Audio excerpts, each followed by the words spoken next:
গিয়েছিলাম পূজারিনীকে কিডন্যাপ করতে, সেটা যখন হলো না তখন ওর বরটাকেই একটা ব্যবস্থা করতে হবে, বুঝলি?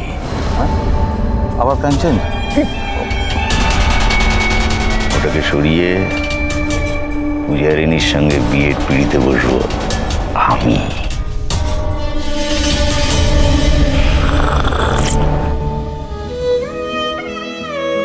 এতক্ষণ ঠিকই ছিলাম, হঠাৎ খুব ভাবার কথা কেন মনে পড়ছে?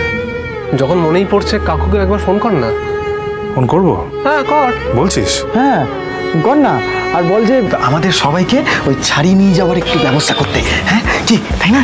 হ্যাঁ, উনি ওনার বড় ছেলের বিয়ে দিচ্ছেন, এদিকে মহারাজ ফোন করে বলবে থানায় আসতে।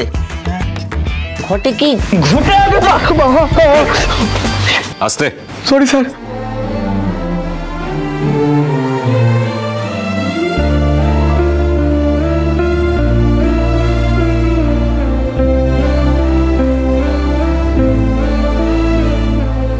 স্যার,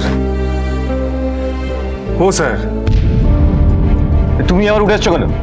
না বলছি একটা ফোন করতে দেবেন প্লিজ, বাবার সঙ্গে একটু ফোনে কথা বলবো। বাবার সঙ্গে? এখন বাবার কথা খুব মনে পড়ছে বুঝি? আর এখানে আসার মতো কাণ্ড কারখানা ঘটানোর সময় বাবার কথা মনে পড়েনি? বরকে তো আনতে হবে, লগ্ন তো বেরিয়ে যাচ্ছে। আমি ওকে আনার ব্যবস্থা করছি। এ নাও কাকিমা। হ্যাঁ মাদি, আমি তাহলে দিদিকে গিয়ে নিয়ে আসবো?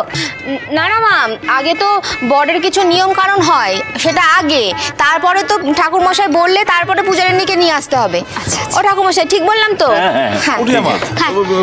পূজা মা তৈরি আছে তো? হ্যাঁ জেঠু, তুমি কোনো চিন্তা করো না, সেজে গুজে একদম বসে আছে। আমি তাহলে যাই, দিদিকে গিয়ে আমরা তোড়জোড়টা করি। যাও যাও। ওরিয়া। হ্যাঁ বলো। দাঁড়া দাঁড়া। হ্যাঁ বলো, কি হয়েছে? বলছি শোন, দিদিকে কিন্তু পিড়িতে বসিয়ে নিয়ে আসবি, হ্যাঁ? আর মুখে যেন পানটা ঢাকা দেয়, আর 4টে ছেলে 4 দিকে ধরবে, হ্যাঁ? অনি যেন থাকে। হ্যাঁ কিন্তু অনেক কোথায়? শোনো না, ও যদি আসে তাহলে তুমি অনেককে বলবে ও যেন পিড়ি ধরার জন্য যায়। আচ্ছা আমি পাঠিয়ে দেবো। হ্যাঁ যা। দাদা তোমরাও এসো, তাড়াতাড়ি এসো।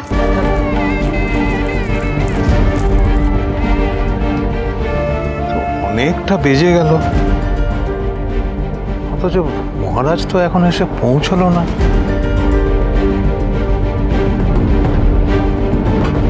ও কি সত্যি সত্যি আসবে না? স্যার, তুমি এখনো দাঁড়িয়েছো এখানে? যাও গিয়ে বসো। যত মাতালের দল। প্লিজ স্যার, একটু দিন না ফোন করতে, জাস্ট দুটো কথা বলেই রেখে দেবো। কিন্তু মহাজালা হলো, কোনো ফোন টোন করা যাবে না এখন। না না, মানে বাবার জন্য খুব চিন্তা হচ্ছে, বাবার জন্য চিন্তা হচ্ছে বলেই আপনাকে বলছি এতবার। বাবার জন্য নাকি চিন্তা হচ্ছে?